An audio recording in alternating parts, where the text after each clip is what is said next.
Video کے نیچے subscribe کے بٹن پہ کلک کریں، بیل کے آئیکن پہ کلک کیجئے تاکہ ہر نئی ویڈیو کی نوٹیفیکیشن آپ کو مل جائے۔ تو رمضان میں مومن کے لیے یہی کمال ہوتا ہے کہ مومن اپنی عادت کو عبادت بنا دیتا ہے، حالانکہ کھاتا بھی ہے، پیتا بھی ہے، بھوکا بھی رہتا ہے، پیاسا بھی رہتا ہے، لیکن یہ سب کا سب یہ روزے دار بطور عادت کے نہیں کرتا، بطور عبادت کے کرتا ہے کہ ان صلاتی و نسکی و محیایا و مماتی للہ رب العالمین، اے اللہ سب تیرے لیے ہے، میرے روزے کی حالت میں ایک ایک حرکت و سکون، میری ایک ایک تسبیح، میری ایک ایک تلاوت، میری ایک ایک جو سجدہ، ایک ایک تشہد، یا اللہ تیرے نام ہے، میں تیرے نام یہ پورا رمضان گزار رہا ہوں، تو اللہ تبارک و تعالیٰ پورے رمضان میں اس کو عبادت والوں میں لکھ رہے ہیں۔ تو یہی دین اسلام کا کمال کہ رمضان کی عبادت میں بھوکا رہنے کو عبادت بنا دیا۔ حالانکہ عام حالات میں بھوکا انسان بھوک ہڑتال بھی تو کرتا ہے، بھوک ہڑتال کے لیے بھوکا بیٹھا ہے، اس پر کوئی اجر و ثواب نہیں، وہ عبادت نہیں ہے، وہ انسان اپنے ذاتی مفادات کے لیے، اپنے سیاسی مقاصد کے لیے، اپنے معاشرتی جو گویا کہ مقاصد کے لیے وہ ساری چیزیں پوری کرتا ہے۔ اس لیے اللہ تبارک و تعالیٰ اس پر اجر و ثواب عطا نہیں کرتے، بلکہ اگر خدا نہ خواستہ بھوکا مر گیا تو اللہ تبارک و تعالیٰ کے نزدیک وہ گناہگار مرے گا۔ یہاں تک لکھا ہے اگر ایک شخص کی جنگل کے اندر بھٹک گیا اور وہاں کھانے کے لیے کچھ نہیں ہے، مردار مرا پڑا ہے، گدھا مرا پڑا ہے، ایون خنزیر مرا پڑا ہے، اب اگر اس سے 2-4 بوٹیاں نہ کھائیں تو یہ مر جائے گا۔ اب اسے سوچا نہیں یار میری طبیعت نہیں چاہ رہی، یار ساری زندگی کبھی میں نے حرام نہیں کھایا، اب میں یار خنزیر کی بوٹی کھاؤں، نہیں یار نہیں، میں نہیں کھاتا۔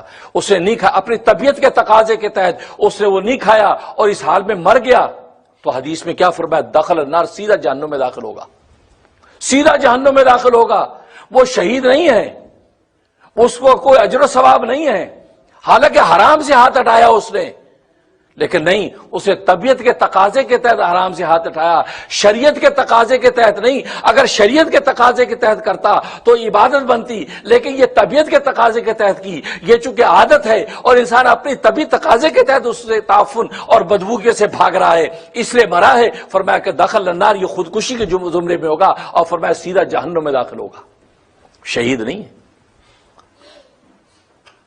کیوں کہ یہاں شریعت کا تقاضا یہ کہ تم اب کھا لو، 2-3 بوٹیاں کھا لو، تم زندہ رہو، کیونکہ اللہ کو مومن کی زندگی اتنی عزیز ہے کہ اللہ جانتے کہ جب تک کہ مومن زندہ رہے گا، ایک تو اس کی ایمان کی خوشبو پھوٹتی رہے گی، بھلے ادنا درجے کا ایمان ہو، بھلے اعلیٰ درجے کا ایمان ہو، بھلے متوسط درجے کا ایمان ہو، لیکن ایمان کی خوشبو تو ماحول میں پھوٹتی رہے گی، اور کبھی کبھی مجھے یاد تو کرے گا، کلمہ تو کم از کم پڑھے گا، تو اس ماحول کے اندر جب تک یہ اللہ اللہ کرتا رہے گا، یہ کم از کم اس کائنات کی وہ کہ بنیادوں کو گویا کہ اللہ کے ذکر کی مہک پہنچاتا رہے گا۔ اللہ کو اس کی زندگی بہت عزیز ہے، اس کی موت اللہ کو گوارا نہیں ہے۔ یہاں تو خود حدیث میں فرمایا کہ مومن بندے کی روح قبض کرتے ہوئے نکالتے ہوئے اللہ تبارک و تعالیٰ ایک دفعہ کو تو ٹھہرتے ہیں، جھجکتے ہیں کہ اچھا یہ مومن کی جان لے لوں۔ کیوں؟ وہ مومن کی حیات اللہ کو عزیز ہے کہ زندہ رہے گا، نمازیں پڑھے گا، روزے رکھے گا، خدا کو یاد کرے گا، خدا کا تعلق ہوگا، ایمان کا نور پھوٹے گا، آگے سے آگے دعوت حق دے گا، تو اللہ کو زندگی اتنی عزیز ہے۔ اور اس ظالم نے 1-2 بوٹیوں کی خاطر کہ یار میں نہیں کھاؤں گا اور وہ مر گیا، اب موت دے دی، تو اللہ تبارک و تعالیٰ اس کو یہی کہیں گے کہ میں نے اپنا حق جب معاف کر دیا تھا، کیوں حرام حلال میرا حق تھا، میں نے جب تجھے معاف کر دیا کہ تو حرام کھا سکتا ہے، تو میرا حکم ماننا اصل میں عبادت ہے، اپنی طبیعت پہ چلنا عبادت نہیں ہے۔ میرا حکم تھا کہ تو یہ خنزیر کی 2 بوٹیاں کھا کے زندہ رہے، یہ گدھے کی 2 بوٹیاں کھا کے زندہ رہے، تو یہ کرتا، تو نے میرے حکم کو مانا نہیں ہے، گویا کہ میرے حکم کی حکم عدولی کی ہے، اب تو مرا تو یہ خودکشی کے زمرے ہوگا، داخل النار، جہنم میں داخل ہے۔ اس لیے نبی کریم صلی اللہ علیہ وسلم ایک طویل حدیث کے اندر فرمایا کہ رمضان کے اندر 4 عمل کرو۔ ایک فرمایا کہ کلمہ طیبہ کثرت سے پڑھو، دوسرا استغفار کثرت سے کرو، اور تیسرا فرمایا کہ جنت اللہ سے مانگو اور جہنم سے پناہ مانگو۔ کیونکہ فرمایا کہ 2 چیزیں ایسی ہیں جس سے تم اللہ کو راضی کرتے ہو، اور 2 چیزیں ایسی ہیں جس سے بچنے کی تمہیں کوئی صورت نہیں ہے۔ 2 چیز جس سے تم اللہ کو راضی کرتے ہو، فرمایا کہ ایک کلمہ طیبہ اور دوسرا استغفار، اور 2 چیزیں جس سے بچنے کی کوئی چارہ نہیں ہے، وہ جنت مانگنا ہے اور جہنم سے پناہ۔ اس لیے میں کہا کرتا ہوں کہ یہ دعا یوں کر لیا کرو، اس پہ عمل ہو جاتا ہے۔ لا الہ الا اللہ، استغفر اللہ، وَأَسْأَلُكَ الْجَنَّةَ وَأَعُوذُ بِكَ مِنَ النَّارِ. بس اتنے یہ وہ اعمال ہیں جو نبی نے بتایا کہ رمضان میں کیا کرو. ہم آج بڑے بڑے اعمال کرتے ہیں، بہت کچھ کرتے ہیں، لیکن نبی نے خود بھی ہمیں ریکمینڈ کیا کہ رمضان میں یہ 4 عمل کرو. اس لیے میں کہا کر تو ایک تسبیح اس کی نکال لیا کرو، 100 دفعہ کر، 1000 دفعہ پڑھ، جتنی توفیق ہو. نبی کے بتایا اعمال ہے، اس میں کیا حکمت اور راز ہوگا نبی جانتا ہے. اور اگر جمع کا صیغہ استعمال کرنا ہے، پوری فیملی خاندان کو بیچ میں لینا ہے، اپنے پیاروں کو لینا ہے، تو پھر یوں کہو لا الہ الا اللہ نستغفر اللہ، نون کے ساتھ نستغفر اللہ ونسألک الجنۃ ونعوذ بک من النار. یہ تو گویا کہ یہ 4 اعمال نبی نے بتائے. اور ایک حدیث عبادہ بن صامت رضی اللہ تعالیٰ کی آتی ہے، وہ فرماتے کہ جب رمضان آتا تھا تو نبی کریم صلی اللہ علیہ وسلم ہمیں یہ دعا یاد کراتے تھے. وہ کیا؟ فرمایا کہ اللہم سلمنی لی رمضان، اے اللہ مجھے صحیح سالم رکھ رمضان کے لیے. وسلم رمضان لی، اور رمضان کو صحیح سالم رکھ میرے لیے. وسلموا لی متقبلا یا اللہ، اور اس کو یعنی رمضان کو سالم رکھ میرے لیے اس حال میں کہ یہ رمضان تو نے ہمارے لیے طرف سے قبول کر لیا ہے. فرمایا یہ یاد کراتے تھے دعا.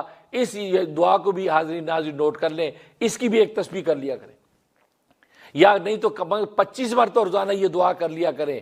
اس میں کیا اسرار ہے نبی جانتا ہے. اللہم سلمنی لی رمضان وسلم رمضان لی وسلمہ لی متقبلا یا اللہ.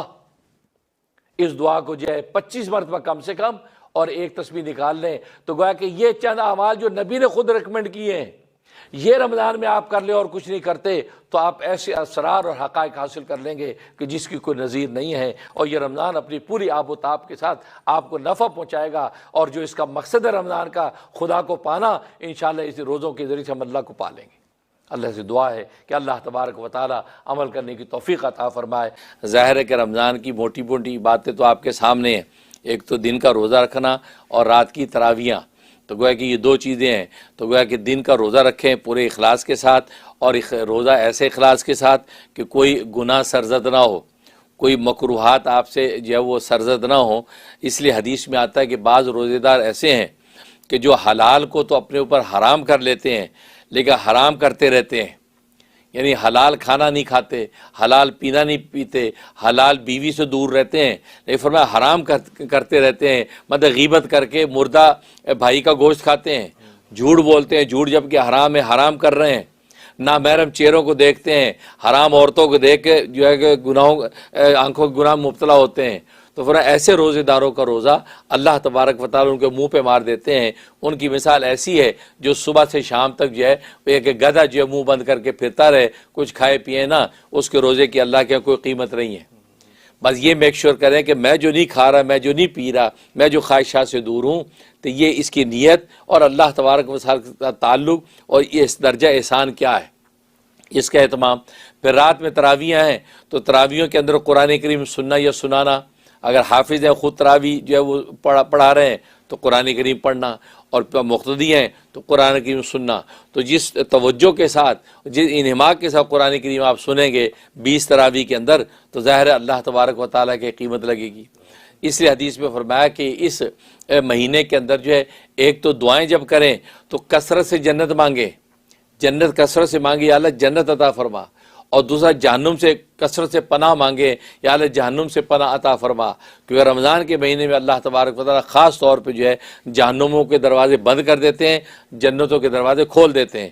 لہذا حدیث کے اندر ہدایت ہے کہ کثرت سے جنت مانگو اور جو ہے کثرت سے جو ہے جہنم سے پناہ مانگو. اور دوسرا فرمایا کہ اعمال میں قرآن کریم کی تلاوت کرو اور لا الہ الا اللہ کے کلمے کی ورد اور استغفار. تو یہ 2 چیزوں کی کثرت کہ لا الہ الا اللہ کے ورد دن بھر میں جتنا زیادہ ہو سکتا ہے لا الہ الا اللہ کے ورد اس کو کریں. 70,000 مرتبہ جو ہے اگر جو ایک عشرے کے اندر کریں، پھر دوسرے عشرے پھر 70,000، تیسرے تو 3 عشروں میں 70,000 کلمہ لا الہ الا اللہ جب شروع کریں تو لا الہ الا اللہ محمد رسول اللہ صلی اللہ علیہ وسلم یہ پڑھنے کے بعد پھر لا الہ الا اللہ لا الہ الا اللہ لا الہ الا اللہ کبھی کبھی ساتھ محمد رسول اللہ ملا لیا. اس طریقے سے آپ جو ہے یہ 70,000 یہ ایک عشرے میں 70 پورا کر لیں، پھر دوسرے میں، پھر تیسرے میں، کیونکہ تاکید ہے کہ کثرت سے کلمہ طیبہ پڑھو، اور دوسرا کثرت سے استغفار کرو. تو استغفار استغفر اللہ ربی من کل ذنب و اتوب الیہ، یہ اس کی ترتیب بنا لیں. 70,000 استغفار جو ہے آپ ایک عشرے میں کریں، 70,000 دوسرے عشرے میں، 70 تیسرے عشرے میں. اور استغفار کے لیے یہ بھی پڑھا جا سکتا ہے استغفر اللہ الذی لا الہ الا هو الحی القیوم واتوب الیہ، یہ بھی پڑھا جا سکتا ہے استغفر اللہ ربی من کل ذنب واتوب الیہ، یہ بھی پڑھا جا سکتا ہے استغفر اللہ استغفر اللہ استغفر اللہ. یہ اکیلا استغفر اللہ بھی استغفار میں شامل ہے، یہ پڑھ لیں. اس طریقے سے آپ 70,000 تو 3 نصاب 70 کے استغفار کے پورے کریں، کیونکہ حدیث کے اندر جو ہے نبی پاک صلی اللہ علیہ وسلم اسی کی تاکید فرمائی کہ کلمہ پڑھیں کثرت سے، استغفار کثرت سے، اور جنت کی دعا کثرت سے، اور جہنم سے پناہ. تو یہ 4 چیزیں آپ پلے باندھ رہے ہیں، اور باقی فرائض و واجبات میں روزے اور تراویح کے آپ پورے کرتے رہیں. انشاءاللہ پوری برکات آپ کے رمضان کو ملے گی. اور پھر جب لیلۃ القدر آئے گی، یعنی 27 کی رات یا 21 کی رات یا 25 یا 29 کی رات جب آئے گی، 23 کی رات، اس لیلۃ القدر میں آپ کی قدر و منزلت کے فیصلے کر دیے جائیں گے کہ اس بندے نے کتنی اچھے طریقے سے رمضان گزارا ہے. لہذا اللہ کے ہاں ولایت و معرفت کا یہ مرتبہ اس کو عطا کیا جاتا ہے، کیونکہ اس رات میں قدر و منزلت کے فیصلے کیے جاتے ہیں کہ کس کو کس ولایت و معرفت کے مقام پر فائز کرنا ہے. تو آپ کو انشاءاللہ پورا نفع ہوگا. اس انداز سے آپ رمضان کے منافع اٹھائیں، انشاءاللہ فائدہ ہوگا. رمضان کے حوالے سے آپ نوٹ کر لیں، ذکر ہے، یہ بہت ہی خیر والا ذکر ہے. انشاءاللہ رمضان کی عبادت کا جو ہے حقیقی مزہ آپ کو آ جائے گا. وہ لا الہ الا انت سبحانک انی کنت من الظالمین، یہ آیت کریمہ ہے. 41 دفعہ آپ نے یہ آیت کریمہ پڑھنی ہے. 41 دفعہ پڑھنے کے بعد پھر آپ نے یہ ذکر پڑھنا ہے، لا الہ الا اللہ الملک الحق المبین، لا الہ الا اللہ الملک الحق المبین. یہ 101 دفعہ پڑھنا ہے. اور اول آخر سب کے وہ 11 دفعہ آپ نے دروشی پڑھنا ہے. یہ پڑھ کے آپ نے دعا کرنے کی، اللہ رمضان کا مہینہ آ رہا ہے، اس میں عبادت کا ذوق عطا فرما اور روزوں کی لذت عطا فرما، اور اپنا قرب خاص ہمیں روزوں کی برکت سے عطا فرما. یہ آپ نے دعائیں کر لینی ہے. یہ شروع کر دیں، انشاءاللہ اللہ رمضان کے مہینوں کو آپ کے لیے خیر و خوشی کا باعث بنا دیں گے. اور باقی دوسرا سوال ہے، یہ بھی بڑا دلچسپ سوال ہے کہ ظاہر ہے کہ پسند کی شادی کرنا بعض دفعہ لڑکا لڑکی کی خواہش ہوتی ہے، بس شرط یہ کہ رشتہ اچھا ہونا چاہیے، جوڑ کا رشتہ ہونا چاہیے، اور استخارہ مسنہ کے ذریعے سے فیصلہ کیا جائے کہ اللہ کے ہاں بھی یہاں خیر خوشی ہے یا نہیں. اللہ کے ہاں بھی خیر خوشی ہے، پھر آپ اس کے لیے کوشش کریں، تگو کریں کہ یہ رشتہ آپ کو مل جائے. وہ آپ ضرور کر لیں. اگر استخارے میں اللہ نے منع کر دیا کہ نہیں تمہارے لیے بہتر نہیں ہے، اور یہ تمہارے لیے شر ثابت ہوگا، کیونکہ قرآن کریم میں اللہ نے اس حقیقت کو واضح کر دیا. کتنی چیزیں جس کو تم اپنے لیے خیر سمجھتے ہو یہ حقیقت میں تمہارے لیے شر ہے، اور کتنی چیزیں جن کو اپنے لیے تم شر سمجھتے ہو وہ تمہارے لیے خیر ثابت ہوتی ہیں. تو اس لیے اللہ کیونکہ عالم الغیب و شہادہ ہے، تو پہلے آپ استخارہ کر لیں اس رشتے کے حوالے سے.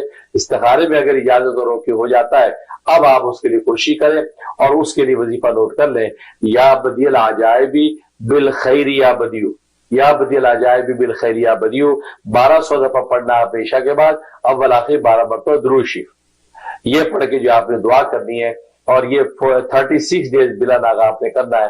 انشاءاللہ سب رکاوٹیں دور ہو جائیں گی اور وہ خیر والا رشتہ آپ کو مل جائے گا.